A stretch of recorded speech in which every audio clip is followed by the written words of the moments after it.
Hello दोस्तों, नमस्कार। स्वागत है आप सभी का आपके अपने YouTube channel GK by Ishwar sir पर। और दोस्तों, मैं आज आपको पढ़ाने वाला हूँ इंडियन हिस्ट्री का काफ़ी महत्वपूर्ण टॉपिक है और जिसका नाम है महाजनपद युग।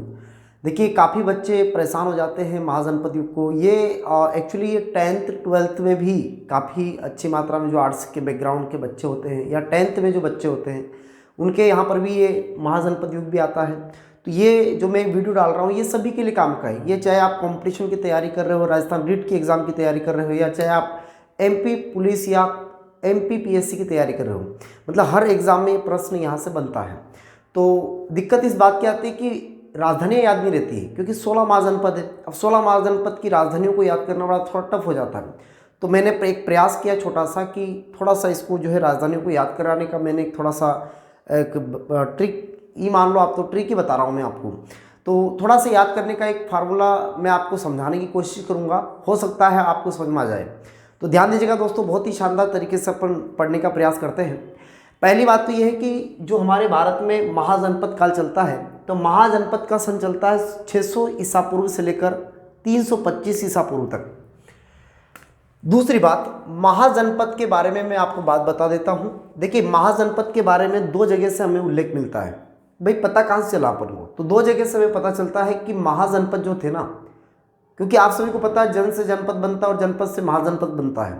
तो महाजनपद जो बना है ये इनका उल्लेख मिलता है कहाँ से? तो याद रखिएगा, जैन धर्म में एक ग्रंथ होता है जैन धर्म का। तो जैन धर्म का एक ग्रंथ होता है जिसका नाम है भगवती सूत्र। जैन धर्म का कौन सा ग्रंथ? भगवती सूत्र से पता चला एक तो कि कितने जनपद है, 16 महाजनपद है। साथ ही साथ बौद्ध धर्म का भी एक ग्रंथ आता है और बौद्ध धर्म के एक ग्रंथ जिसका नाम है अंगुत्तर निकाय। तो बौद्ध धर्म के अंगुत्तर निकाय से भी हमें पता चला कि कितने जनपद है भैया? तो 16 महाजनपद है। समझ में आया क्या? थोड़ा टफ है लेकिन मैं आपको करवा दूंगा आसान, टेंशन लेने की जरूरत आपको नहीं है। देखो, महाजनपद काल 600 से लेकर 325 ईसा पूर्व। जैन धर्म के अनुसार एक ग्रंथ आता है भगवती सूत्र, उसमें कहा गया कि 16 महाजनपद भारत में थे। बौद्ध धर्म का अंगुत्तर निकाय, इसमें भी कहा गया कि भाई 16 महाजनपद भारत में थे। अब दोस्तों, मैं आपको बता देता हूं कि जो जनपद थे हमारे पास वो दो प्रकार के थे। एक जो था, कहते हैं दो प्रकार के जनपद हमें प्राप्त हुए थे। एक तो था आपका, वो था राजतंत्रात्मक, यानी कि अधिकांशता जो थे ना वो कैसे थे? राजतंत्रात्मक थे। तो महाजनपद हमें दो प्रकार से प्राप्त हुए हैं, एक तो राजतंत्रात्मक और दूसरे में प्राप्त हुए हैं गणतंत्रात्मक। तो राजतंत्रात्मक और गणतंत्रात्मक इनके बारे में प्रश्न कभी कभी एग्जाम में पूछ लेता है। जब अच्छी लेवल की एग्जाम होती है तो निश्चित तौर पे यहाँ से प्रश्न आता है। वो पूछेगा आपसे गणतंत्रात्मक कौन कौन से थे। तो गणतंत्रात्मक में आपको दो ही याद रखना है, एक तो था वज्जी और एक था दोस्तों आपका मल और वज्जी। अब इनको कैसे याद करें? देखो, 16 के 16 महाजनपद है। 16 महाजनपद में से दो ऐसे हैं जो गणतंत्रात्मक है, यानी कि गणतंत्र का मतलब क्या होता है? जहां पर राजा का बेटा राजा नहीं बनता था। भाई आज हमारा देश गणतंत्र है, तो गणतंत्र का अर्थ क्या हुआ कि यहाँ पर राजा यानी कि वंशानुगत शासन नहीं चलता है। जबकि राजतंत्रात्मक में ऐसा होता था कि राजा का बेटा ही राजा बनता था। जबकि गणतंत्र का मतलब ये होता है कि जहाँ पर वंशानुगत शासन नहीं चलता है। तो यहाँ पर वज्जी और मल्ल। अब देखो, 16 महाजनपदों में से इनको कैसे याद करें? देखो, पूरा जा है आधा जा है, यानी कि जिसके पीछे, जैसे ये भी यहाँ पर पूरा ला है और आधा ला है, जिसके पीछे डबल एक जैसा शब्द आता हो वही गणतंत्रात्मक होगा।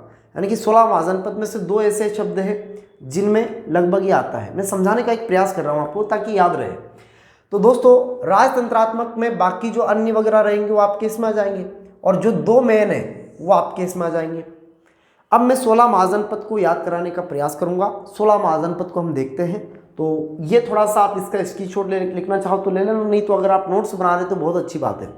तो ये थोड़ा सा आप अलग से स्क्रीनशॉट ले लेना इसका, फिर मैं आपके 16 महाजनपद ऐसे कैसे बता दूंगा, उनकी राजधानियाँ भी हम कवर करेंगे। चलो, अब मैं आपको बताता हूँ 16 महाजनपद कौन कौन से थे हमारे और उनकी राजधानियाँ क्या थी।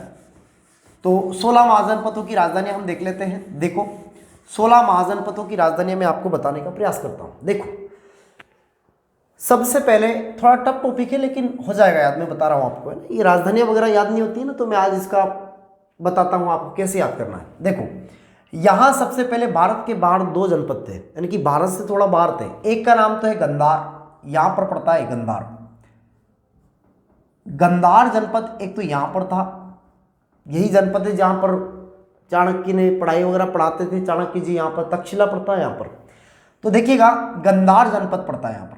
इसके नीचे पहले जनपद बता देता हूँ, उसके बाद फिर मैं राजधानी बता दूंगा। देखो गंधार के जस्ट नीचे इधर पड़ता था कम्बोज, एक जनपद यहां पर था जिसका नाम था कम्बोज। ठीक है, ये दो भारत के बाहर थे। जबकि इधर पड़ता आपका क्या, राजस्थान, यहां राजस्थान पड़ता है। अब राजस्थान के थोड़ा सा ऊपर, यानी कि यहां इस जगह पड़ता था दोस्तों आपका कुरु। कौन सा पड़ता था, कुरु जनपद। इस कुरु के इधर नीचे की साइड में पड़ता था, यहां पर पड़ता था आपका जो उत्तर प्रदेश की बाउंड्री से लगा था, जिसका नाम था सुरसेन। तो यहां पर पड़ता था सुरसेन, और इसके जस्ट नीचे पड़ता था आपका जो कि जयपुर वाला क्षेत्र था, जिसका नाम था मत्स्य जनपद। मछली के नाम पर नाम था इसका। अब आप सभी को पता है कि मत्स्य उत्पादन हम पढ़ते हैं क्रांति, है ना, मत्स्य क्रांति या मछली उत्पादन की क्रांति, मत्स्य क्रांति। तो मत्स्य मतलब होता है मछली, यानी कि एक्चुअल में यहाँ पर, हालांकि यहाँ पानी वगैरह तो था नहीं राजस्थान में इतना कि मछली के नाम पर पड़ा है, लेकिन कहते हैं कि यहाँ पर एक राजा था, विराट राजा, और विराट राजा के नाम पर ही विराट नगर बसा था, जो कि वर्तमान का जयपुर है। तो राजधानी अभी बाद में बताऊंगा मैं आपको। कुरु, सुरसेन और मत्स्य, ये तीनों आते हैं राजस्थान क्षेत्र के अधीन।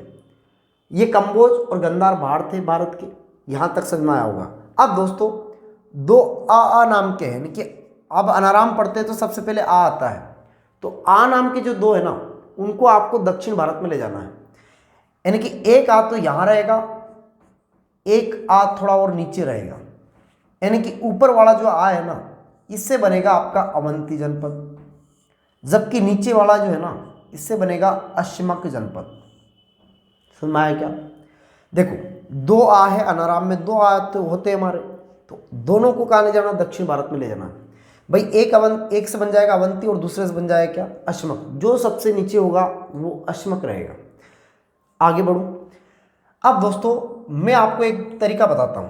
तरीका ये है कि भाई दो बार आपको किलोमीटर, आप किसी रास्ते पे जा रहे हैं, वापस लौट के आ रहे हैं, तो इधर से भी आप 1 किलोमीटर गए, उधर से भी आप 1 किलोमीटर आते हैं, तो डबल किलोमीटर आया, यानी कि 1 किलोमीटर गए और 1 किलोमीटर आए, यही होता है। तो 2 बार किलोमीटर लिखना अपन को। एक बार यहां लिख लिया, फिर एम लिख लिया, फिर के लिखा, फिर एम लिखा, यानी कि 2 बार किलोमीटर लिखना है। ठीक है, कुछ नहीं करना है। आपने पीके मूवी तो देखी होगी, ऊपर पी लिख दो तो पी किलोमीटर हो जाएगा। यानी कि मान लो प्रकाश नाम का कोई व्यक्ति था, वो गया और फिर आया, तो प्रकाश किलोमीटर आया, किलोमीटर गया, यानी कि प्रकाश किलोमीटर गया, किलोमीटर आया। यानी कि ऐसे ट्रिक याद रखना है, मतलब पी के एम याद रखना है आपको, कैसे भी करो आप। अब इसके बाद, अब इसमें कितने हो गए, 5 जनपद तो ये हो गए। वाह कितनी बड़ी बात है, वाह। तो वाह से भी आपको वाह याद रखना है। और जब यहां जिसके आगे इधर आपने वी लिखा तो पीछे भी वी, यानी कि एम के आगे लिखा तो एम के पीछे भी वी, जिसके आगे भी जिसके पीछे भी, वो एम के जीजा जी। यानी कि एम के आगे वी लिखा तो पीछे भी लिख लो, यहां ए लिखा तो एक छोड़ के सी लिख लो, बस हो गया आपकी जनपद। अब इनके नाम लिखना, अभी तो हुए नहीं, अभी ये नाम लिखे। देखो कुछ नहीं किया अपन ने, क्या किया, प्रकाश नाम का एक व्यक्ति था, ये याद करने का तरीका बता रहा हूं। प्रकाश नाम का एक व्यक्ति था, वो इधर गया तो 1 किलोमीटर गया, वापस आया तो 1 किलोमीटर, यानी कि प्रकाश किलोमीटर गया, प्रकाश किलोमीटर आया, तो पी से किलोमीटर गया, किलोमीटर आया, ये पूरा बन गया। वाह 5 तो याद ही हो गए ना। तो वाह से भी वी और ए है। अब इधर वी लिखा आपने तो इधर भी वी लिखो, और लास्ट में एक ही जगह बाद में बी छोड़ दो, सी लिख दो, आसानी से याद हो जाएंगे। देखो इस पी से क्या बनेगा, ध्यान देना दोस्तों, इस पी से बनेगा आपका पांचाल। क्या बन जाएगा, पांचाल बन जाएगा। कैसे बनेगा आपका कौशल जनपद। कौन सा महाजनपद, कौशल। एम से बन जाएगा दोस्तों आपका मगध। कौन सा बन जाएगा, मगध जनपद। अब ध्यान दो इधर, इस केस से बन जाएगा आपका, ये जो के दिख रहा ना, इस केस से बन जाएगा आपका क्या, काशी। केस से बन जाएगा काशी। ये जो एम दिख रहा लास्ट में, इस एम से बन जाएगा आपका मल्ल जनपद। कौन सा बन जाएगा, मल्ल। ये जो वी दिख रहा ना, इससे आपका बन जाएगा वस। क्या बन जाएगा दोस्तों? वस। वस थोड़ा और इधर पड़ता है, इससे वज्जी कर लो आप, ये आपका वज्जी हो जाएगा। मान लो ये क्या हो जाएगा आपका वज्जी जनपद। इधर ए से हो जाएगा आपका अंग जनपद। आसान है।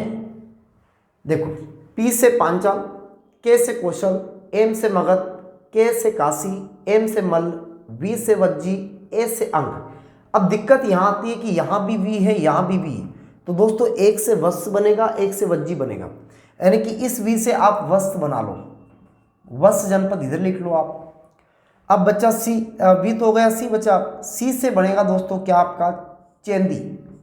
चेंदी जनपद जो आपका एमपी में पड़ता है वो सी से चेंदी बन जाएगा। हो गए यार, गिन लो आप, 16 हो गए होंगे। 1 2 3 तो ये हो गए, 4 5 6 7 8 9 10 11 12 13 14 15, एक और रह गया कोई सा? हो गए क्या? देखो, 1 जनपद, 2 जनपद, 3 जनपद, 4 जनपद, 5 जनपद, 6 7 8 9 10 11 12 13 14 15 16 हो गए। 16 हो गए, थोड़ा सा गिनने में मिस्टेक हो गया होगा, लेकिन 16 जनपद हो गए। अब दोस्तों मेन है कि इनकी राजधानियां हमें याद करना है। भाई राजधानी कैसे याद करें? तो राजधानियों की भी मैं आपको थोड़ा सा कोशिश करूंगा ट्रिक बताने की।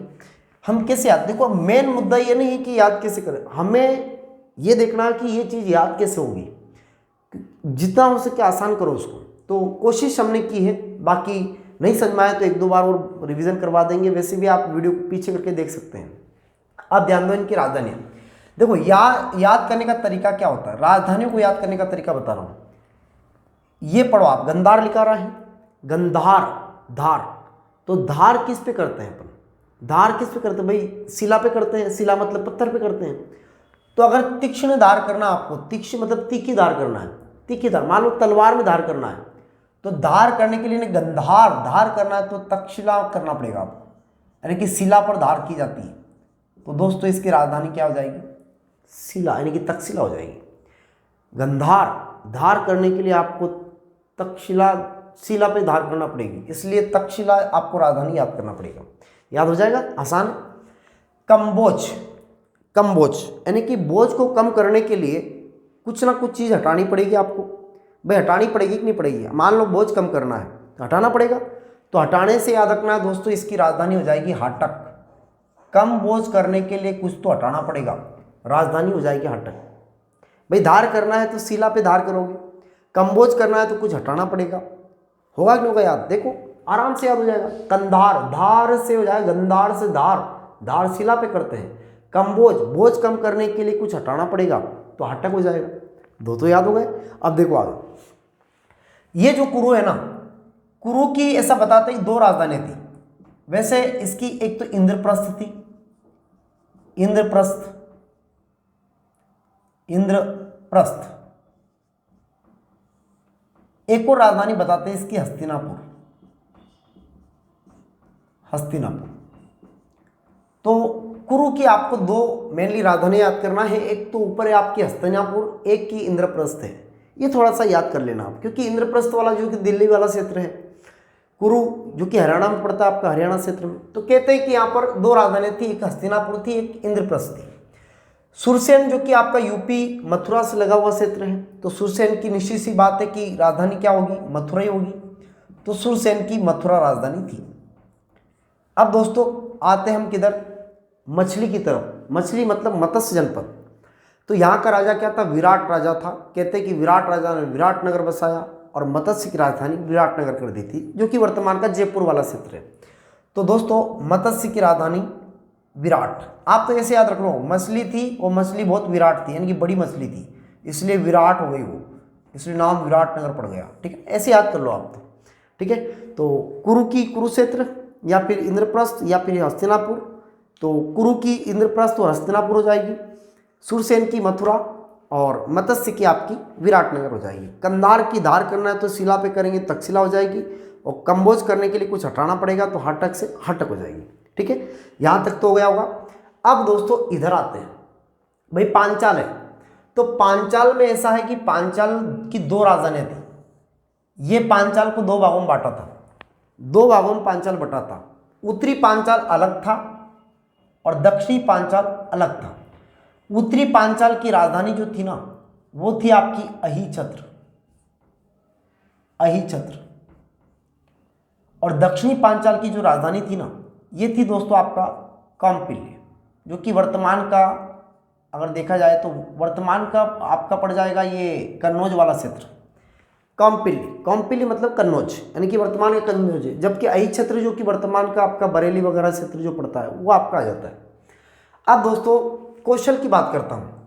ये जो कौशल है ना, कौशल की राजधानी कहते हैं कि अयोध्या में भी राम मंदिर बना है, तो अयोध्या वाले बड़े कुशल मंगल में है। अभी राम मंदिर बना है तो बड़ा हमारे भी लिए भी गर्व की बात है, हम भी कुशल मंगल हो गए, अयोध्या वासी भी कुशल मंगल है। तो कौशल कौन है, यानी कि कौशल मंगल ज़्यादा कौन है, ज़्यादा अयोध्या वाले, क्योंकि राम मंदिर उनके सामने ही बना है, हालांकि हमारा भी राम मंदिर है। तो एक तरह से हम कुशल मंगल हो गए। तो कुशल मंगल, ये मैं बस ट्रिक के लिए बता रहा हूँ, याद करने के लिए। तो कुशल मंगल कौन, अयोध्या वाले। तो अयोध्या राजधानी थी कौशल की। या एक और जगह है श्रावस्ती, तो श्रावस्ती भी राजधानी मानी जाती है इसकी। तो पांचाल की भी दो राजधानियाँ थी, उत्तरी पांचाल की अहिछत्र थी, दक्षिणी पांचाल की कौंपिल्य थी जो कि वर्तमान का कन्नौज। कौशल की राजधानी भी दो थी, अयोध्या और श्रावस्ती। ये थोड़ा सा ध्यान देना, यहाँ पर अयोध्या और श्रावस्ती कौशल की राजधानी है। अब मगध की राजधानी क्या थी, तो मगध की तो सबको पता होगा, राजगृह। राजगृह जो थी वो किसकी राजधानी थी, मगध की राजधानी। सबसे शक्तिशाली जनपद था मगध, तो मगध की राजगृह हो जाएगी। यहाँ तक याद हुआ। देखो धार करना है तो तक्षशिला पे करना पड़ेगा, कंबोज करना है तो कुछ हटाना पड़ेगा।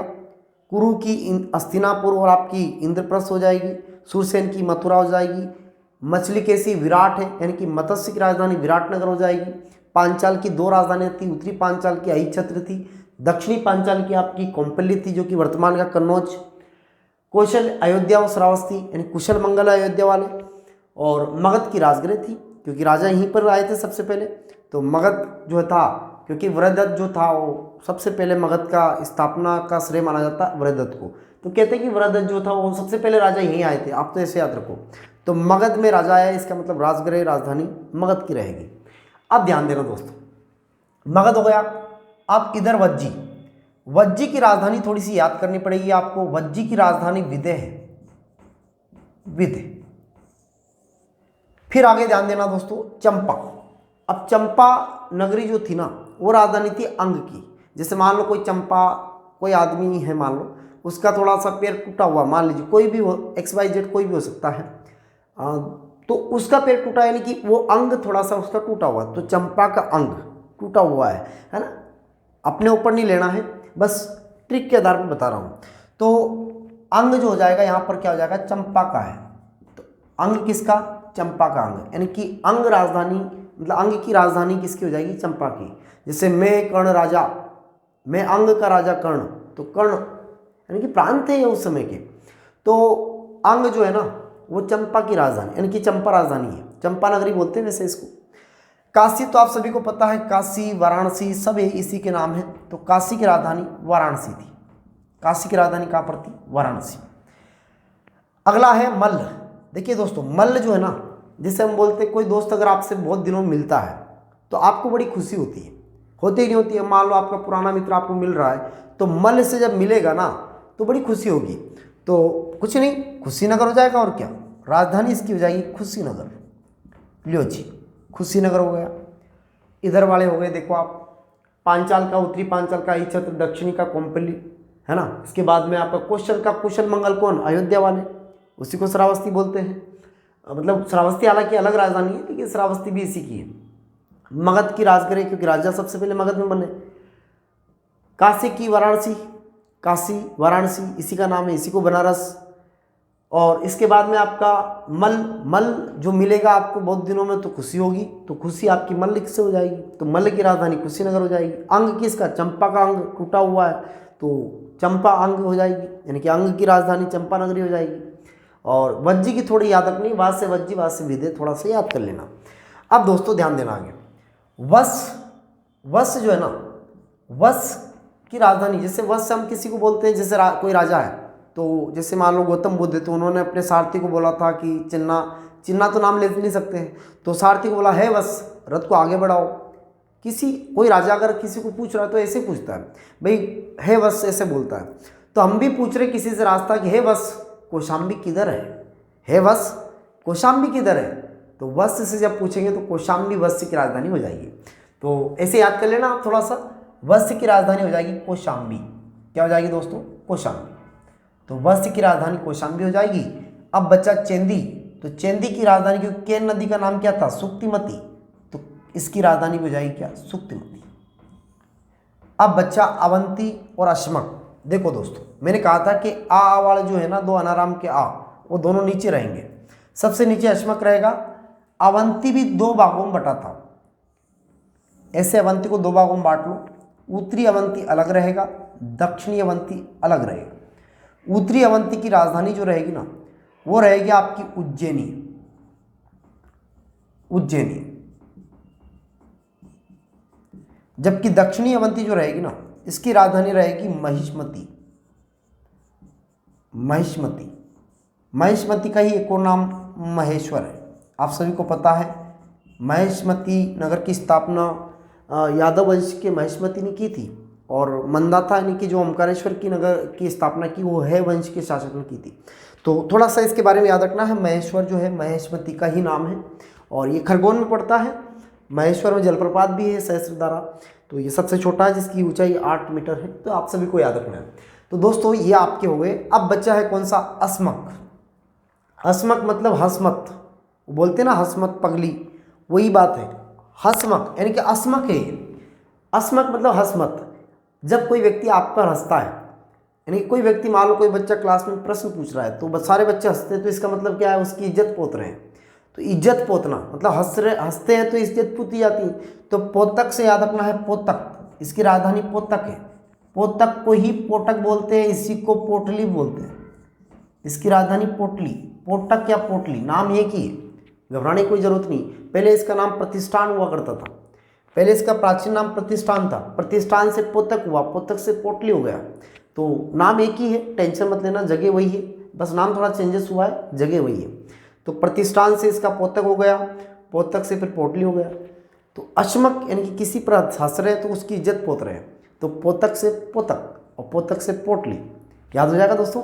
तो इस तरह से आपके जनपद याद हो जाएंगे, कोई समस्या वाली बात नहीं। एक दो बार थोड़ा सा टफ है, एक दो बार देखोगे आप वीडियो, 2 बार देख लेना, मैं कहता हूँ याद हो जाएगा, 2 बार देख लेना बस इसको, ठीक है दोस्तों। तो कोई ज़्यादा मतलब ज़्यादा टफ नहीं है, बस इम्पोर्टेंट जरूर है, इम्पोर्टेंट है। ये 10वीं वाले बच्चों के लिए भी इम्पोर्टेंट है, और जो कंपटीशन की तैयारी कर रहे हैं उनके लिए तो सबके लिए है भाई। और रीट में तो स्पेशल लगता है, लेवल 2 में भी लगता है, तो स्पेशल लगता है टॉपिक। रीट में देख लो आप, चाहे राजस्थान की रीट देख लो या एमपी के जो वर्ग 3 के वर्ग 1 की एग्ज़ाम होती है उसमें स्पेशली आता है ये सब्जेक्ट। तो सभी के लिए काम का है, ऐसा नहीं कि एमपीपीएससी वाले के लिए काम का है। तो कहने का मतलब हमारा ये था कि भाई आपको जो बताया है ये राजधानी अगर आपको याद हो जाती है एक बार में तो बहुत अच्छी बात है। राम राम दोस्तों, नमस्कार। इसको याद कर लेना आप, 1-2 बार देख